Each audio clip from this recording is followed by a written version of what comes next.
Let's get into Illinois versus Penn State. Relatively a rock fight of a game. We'll go over the quarterback stats briefly here, but I really want to talk running the ball and defense, which is what we saw in spades in this game. Altmaier, of course, goes 16 of 25 for 185 yards, a 7.4 yards per attempt average, which is below his usual playing level, I assume, but still not terrible either. Of course, he had one touchdown and an interception, and a painful interception for Illinois fans at that. 64% completion percentage in this game and a 37.1 ESPN QBR.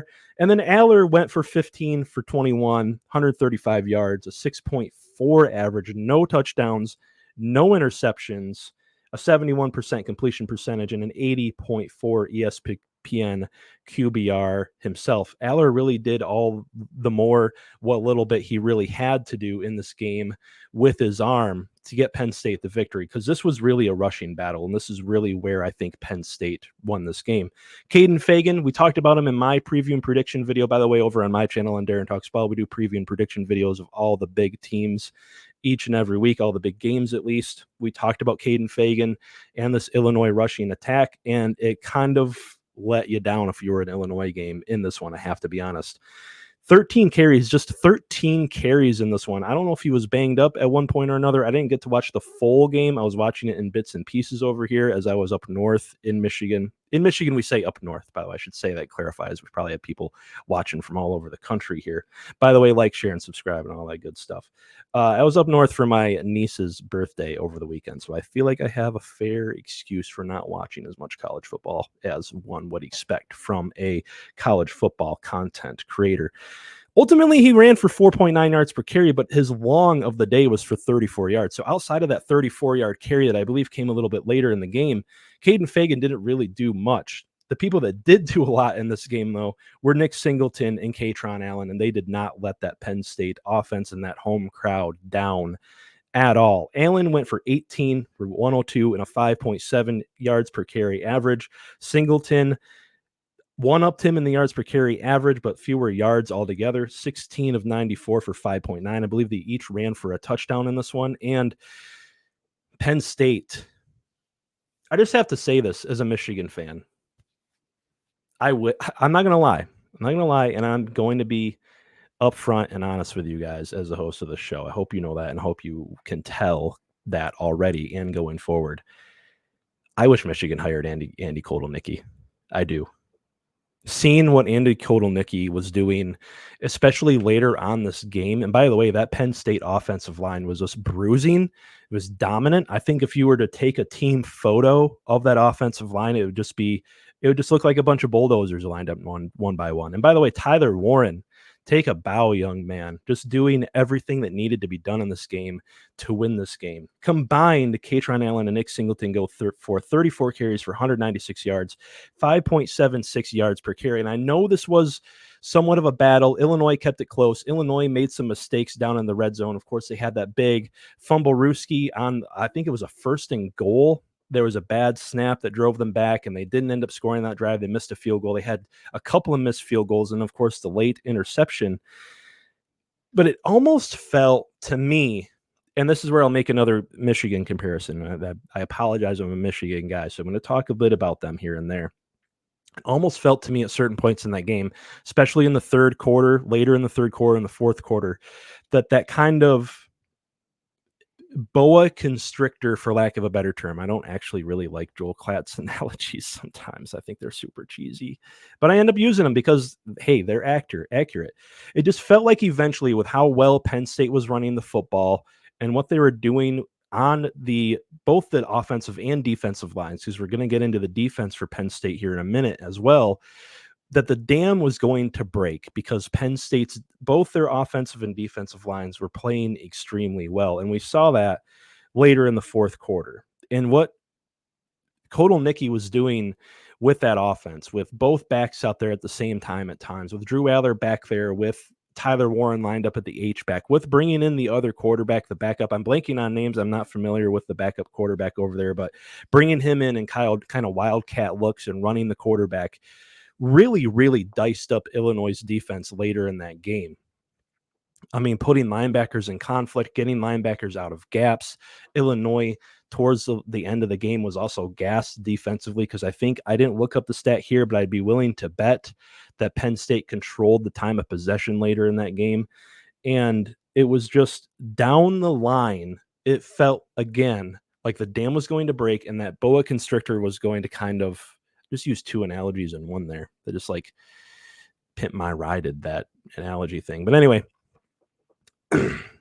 it just felt like it was going to end up in Penn State's favor. We talk all the time over on my channel, and you guys are going to get used to it over here as well. To win in the Big Ten, I don't care how many flashy 5-star wide receivers you have and how many higher upside guys you have and how well you recruit. At the end of the day, in the Big Ten, especially later in the fall, which we're now getting into October, we're getting these big games, we're getting weather games, we're getting rainy games and everything. Just had somebody comment, why aren't you on YouTube? We are on YouTube. We are on the main channel. Sorry, this knocked me off balance there for a second. David Reed. We are on YouTube. You can find us at the Voice of College Football. Anyway, later on in the fall, especially in the Big Ten, if you want to win Big Ten football, you got to be able to run the football. You got to stop the run. You got to convert on third downs. You got to play great defense. I saw all of that out of Penn State in this game. Now, they had their problems that this game was tied 7-7 at half. And I think anyone who previewed this game, I myself predicted it would kind of be a 14-3 score at the half. I did predict that Penn State would relatively kind of blow out Illinois, and hats off to Illinois in this one. They proved a lot to me that they are a really great team. So Penn State didn't absolutely dominate the game, but when you look at a lot of the stats, it's like they controlled the game is what they did. By the way, they held Pat Bryant, and to get into Penn State's defensive play here for a second, they held Pat Bryant, the really great Illinois wide receiver, to just 2 receptions for 33 yards. That defense, to get into Penn State's defense, is maybe, I don't know where they rank in SP Plus currently. It was like number 4, number 5 a week or two ago. They have what every great defense has, and that is quality players at every level of the defense. There's not a single level of that defense or part of that defense that you can go to and you can take advantage of and exploit. Durant, by the way, Zane Durant really stood out in this game with a sack and 2 TFLs. And overall, as a defense in this game, they had 7 sacks and 13 TFLs. Now, I know some of those TFLs don't technically count like classically, like they weren't all on Penn State. It was more on Illinois, especially with the fumble and things like that. But 7 sacks, 13 tackles for a loss. And of course, the dam finally broke when AJ Harris had that late game interception. Penn State then went on an 8-play, 41-yard drive that ended in a touchdown. And that was all she wrote, because by then, I believe, if I remember right, they had a 21-7 point lead with only a minute 55 left. And with all the more Altmyer was really able to do against that defense all game, that was all she wrote.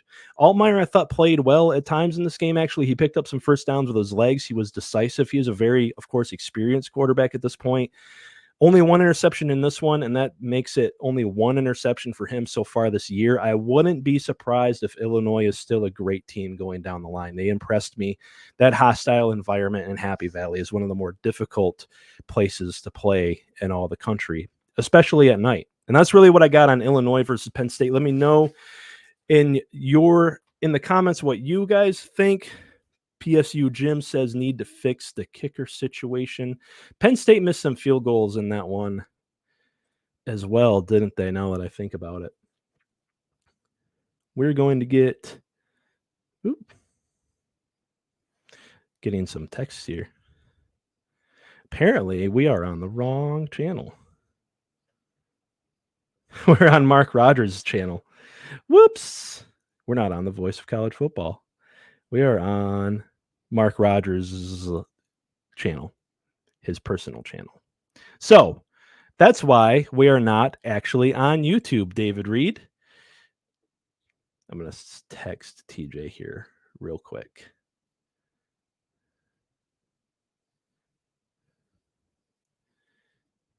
Good practice, at least. This is my practice trial run. There we go. We can still get a few people watching. We got 70 people watching live, even though we're on the wrong channel, technically. But who cares, right? We are talking ball, which is one of my favorite things to do. Like, share, and subscribe. Anyway, subscribe to Mark's channel. I just noticed in the screenshot, he's only got like 50. Subscribe to Mark's channel. I'm sure he would also appreciate that. Maybe. We're going to get into Michigan State versus Ohio State. Ohio State, of course, traveling to East Lansing and getting an easy dub in a minute here.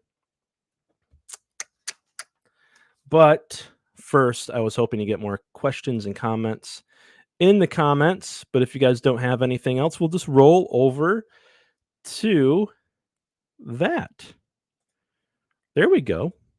Still figuring out how to do the banners and stuff. That's a little audio cue for Chris. Shout outs to Chris, by the way, who cuts these. There we go. Another good clap right there. We just talked about what it takes to win in the Big Ten. We talked about third down conversions. We talked about running the football. We talked about playing great defense, especially this time of year. You get inclement weather, you get weather games, you get all kinds of things that can throw you off of your game. There wasn't really any inclement weather in East Lansing last Saturday. It wasn't really that cold. I live about 70 miles away, for instance. I know. There wasn't really anything outside of that other than maybe the intimidation of playing one of the best teams, if not the best team in the entire country, in the Ohio State Buckeyes. And still, Michigan State. First of all, to me, Michigan State really in this game looked like a team, and I've been saying this so far this season, that looks like they're a year or two away. That there's just, you'll see Aiden Childs make some very pretty throws. You'll see the tight end that they have that doesn't get talked about enough, by the way, Jack Velling, make some incredible catches. You'll see Lynch Adams break out some great runs. This team likes to run seemingly a lot of stretch plays and a lot of off-tackle plays, which I think is good for them to do, because I don't think between the tackles is their game. Their offensive line is one of the things that I think they actually need to fix. You'll see them make great plays. You'll see them gain some yardage, and then you'll see them completely blunder it up. I'm a nerd. I play a lot of chess.com, and it's interesting. And on chess.com, you can go over kind of like your game score, a game analysis after every game. It feels like if you were to do this for Michigan State, it would be great play, great play, great play, great play, blunder. I'm going to break down the first 5 drives they had in this game, which took up the first half, by the way, just to give you guys an example. So OSU gets the ball first. They go down the field and score a field goal. Then Michigan State go 7 plays for 55 yards, so that's really good. They get a 4th and 1 at the 20 and a QB sneak that was not executed very well, absolutely fails. The center and the quarterback were a little off on the timing of that. The center seemed to kind of dive first, and the quarterback kind of paused for a second, and it was bad. Then it goes to 10-0. OSU scores on their second drive. So now you're in a hole. Now you're down 10-0, and now maybe the pressure is mounting a little bit. They go 5 plays, 64 yards in just 5 plays on the SP Plus #1 defense, by the way. According to Bill Connolly's metrics, Ohio State came into this game as the SP Plus #1 rated defense. And Jack Velling fumbles just inside of the 10. So now you got a turnover and downs, and you got a straight up turnover, and then 10-0. You get a touchdown off of a Will Howard interception. I believe that was a pick 6. If I remember right, and if I see it correctly here in my notes. So it's 10-7. Then OSU gets the ball back after the pick 6. They score, make it 17-7. And then MSU goes 9 plays for 59 yards. And now I'm thinking MSU can score here, make it 17-14, and we could have a game. I'm not saying that MSU would have won that game, but in an alternate universe somewhere, that first half ends with Ohio State up 20-17 or 20-14 or something like that. And you're thinking miracles can happen, right? MSU could potentially keep this close, and who knows? And Aiden Childs fumbles at the 16. So now you have turnover on downs, fumble, 3 out of your first 4 drives. And one of those drives technically is just an interception return. Then the teams exchange punts. MSU goes 3 plays for -2 yards on their last drive of the half. And then what do you know? The talent and the experience and just plainly the depth and breadth of this Ohio State team takes over, and Jeremiah Smith scores an incredible touchdown, makes it 24-7. MSU tried a shot play on that. They had one more possession. They tried a shot play, and then they just knelt down and kind of just gave up the first half. And against a team like Ohio State, against any Big Ten team, we just talked about Illinois and how I think they're still a pretty good team. They're a decent team in the Big Ten. You can't make mistakes like that against Illinois and their talent level, and Luke Altmaier and Pat Bryant and Caden Fagan and that good, decent to good offensive line that they have. They will make you pay. Ohio State will make you pay again and again and again. They can beat you even when you play your perfect game. They can beat you. So at halftime it's 24-7, and it ends up something like, I didn't even write the final score down because why does it matter? Ultimately, in that first half, MSU has the ball, by the way, in that first half for 27 plays. They get 180 yards in the first half, again, against the SP Plus #1 defense in the country, and they have just 7 points to show for it.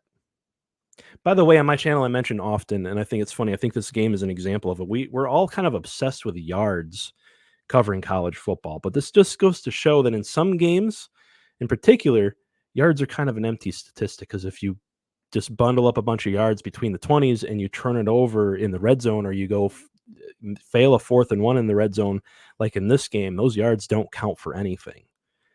But again, it actually showed me, and especially talking about that first half, that Michigan State with Aiden Childs, by the way, they have Nick Marsh, who is an incredibly great first-year freshman wide receiver. By the way, he's like 3rd behind Jeremiah Smith and the guy from Alabama in reception yards for a freshman wide receiver this year. So, yeah, they can be a very good team in the next 2 or 3 years. They just got to fix the mistakes. You got to get over that mental hurdle that I think exists, especially when you play really big teams. That's all I really got on MSU versus Ohio State. Really great game for a while in the first half. I thought that was looking interesting. And I even texted a buddy of mine who is an MSU grad, and I said, "Hey, what's up here? We could have a game on our hands." And just when I said that, Aiden Childs fumbles. So now that I think about it, maybe it's my fault. Who knows? Probably not. Things don't really happen that way. Stephen Cherry says, "Go Buckeyes." It's my first time doing that, pulling up a comment. Sure. Yeah. Go Buckeyes. Yeah. Sure. Anyone who knows I'm a Michigan fan. And we're going to get into Minnesota, traveling to Ann Arbor and nearly upsetting the Michigan Wolverines here in just a second. If you guys want, ask some questions in the chat, send in those super chats, although I don't think we can do super chats if we're not live on a monetized channel. We are live on X, though, so if you're watching on X, really appreciate that as well. This is good practice for me, not going to lie, taking over this channel. Good practice. We'll be live, by the way, on the Big Ten channel next week. So go subscribe to the Big Ten channel, Big Ten at the Voice of College Football. There was a little bit of a technical difficulty with that behind the scenes, but we got it all figured out now. So that should be figured out for next week. We got to get into this Minnesota-Michigan game. We got to get into that. If we don't get into that now, I'm not going to... We only have so much time, unfortunately. So much time to talk college football. I'm going to give you guys some stats here. And it's going to be kind of very frustrating and borderline heartbreaking for Michigan fans because, I mean, the game itself was that for Michigan fans, right? By the way, I don't think there's a 4-1 team out there where their fans can justifiably be as frustrated as what Michigan fans are right now. I put out a video on my channel about it earlier today. There's also a video on the Big Ten channel at the Voice of College Football discussing the quarterback situation at Michigan, so you can check those out. Again, subscribe over there and all that good stuff. But I'm going to give you guys some stats here. Michigan's first half defense gave up 136 yards. 136 yards, but 44 of which came on the Hail Mary right before half. On nine possessions, 136 yards. If you don't excuse me, if you don't count the 44 on the Hail Mary shot, that's many fewer than that. They forced 2 first-half turnovers. They had the Hill interception and the Zeke Berry fumble recovery.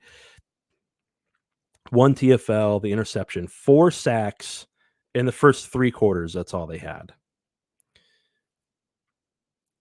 Up 24-3, 4 minutes left in the third quarter. Alex Orji throws the interception. And now we have to talk about it more. I feel like we have to talk about the quarterback situation more.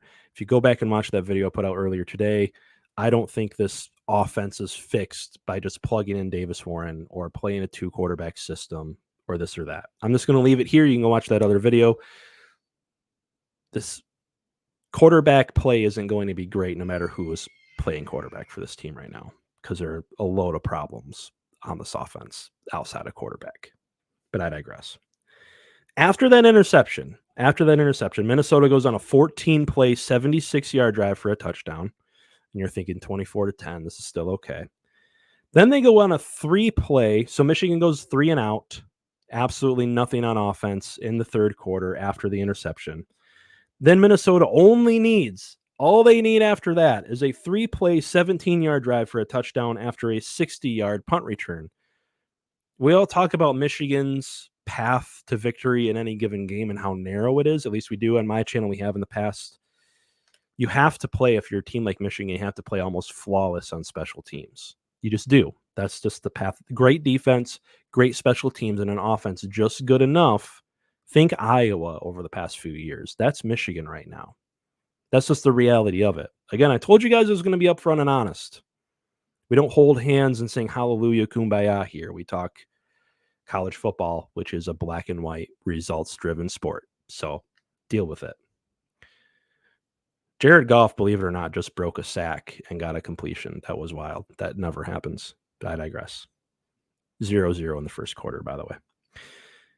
They give up the punt return. 17-yard drive is all that Minnesota needs on 3 plays. 3 plays. And by the way, Minnesota in the first half, leading up to that interception, so a half and 3/4 of a quarter, their offense was getting less than 3 yards per play. After that, it was over 6 yards per play.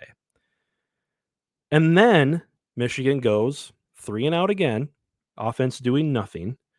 And Minnesota goes on a 14-play, 75-yard drive for a touchdown. So after the interception, so before the interception, remember, Michigan had only given up 136 yards and 9 possessions.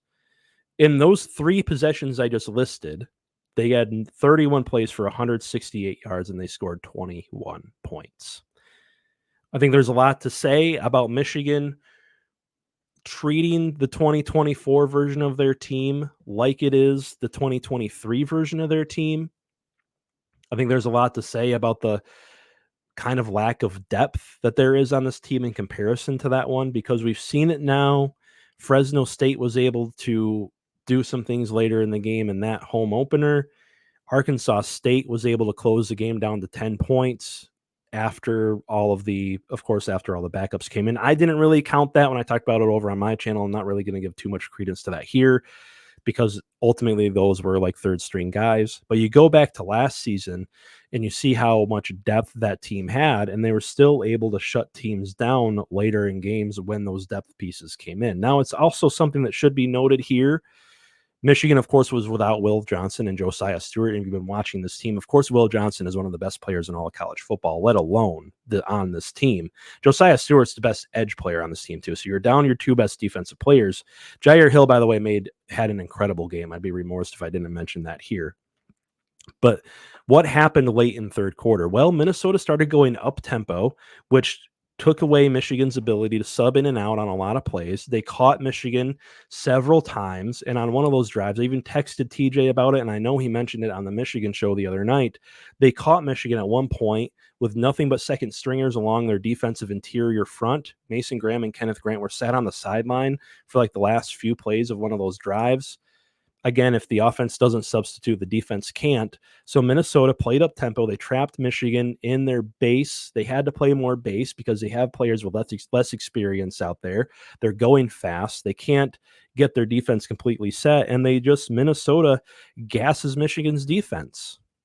That's what happened. And now I feel like, especially talking in terms of like metagame stuff and game theory stuff, now it's interesting because it's almost like the blueprint to kind of maybe not beating, because I still think this Michigan defense is really, really good. Still up there in the top 10 of the SP Plus rankings, if you believe in that kind of thing. We're going to mention the SP Plus rankings a lot on these future Big Ten live streams, by the way, because I really believe in Bill Connolly's work. But now it's almost like the blueprint in a way has kind of been, well, it's kind of been laid out, hasn't it? To be able to kind of effectively move the ball on this Michigan defense. And in some ways, obviously, that came out a little bit in the Texas game, but here you're playing a lesser opponent and they're still able to drive on you a little bit. Of course, the Mason Graham hands to the face was a big call. If that isn't called, that I believe was on a 4th down. This game is entirely different, but also we have to talk about the onside kick to end the game, which was totally bailed Michigan out in this one. So Michigan survives 27-24. No, I don't think a quarterback change or going to a 2-quarterback system, or I know I've heard the rumors out there that Davis Warren is getting 40% of the practice snaps or this or that. I don't think that fixes it, because you've got an offensive line that isn't playing up to snuff, especially when it comes to pass protection, and you got wide receivers that frankly are just guys. Even Colston Loveland made, I think, kind of a mistake in not fighting for the ball more on that interception, but also that was a good decision, but a bad throw, by the way, that interception. I think that if you watch the film, the safety had been running on the dig route that was going under Colston Loveland, turned his hips, flipped his hips real quick, and came back the other way. When Orji released the ball, he was an open receiver, wide open, but he threw the ball short. He kind of hung it in the air. On top of that, gave the safety time to get over there, and that's it. And that, in case you haven't gotten the theme of the night between all the games we've talked about so far, this is a really deep competitive conference. You can't really overlook anybody, and you can't make terrible mistakes. You just can't, or else you end up in a game like Michigan against Minnesota towards the end there.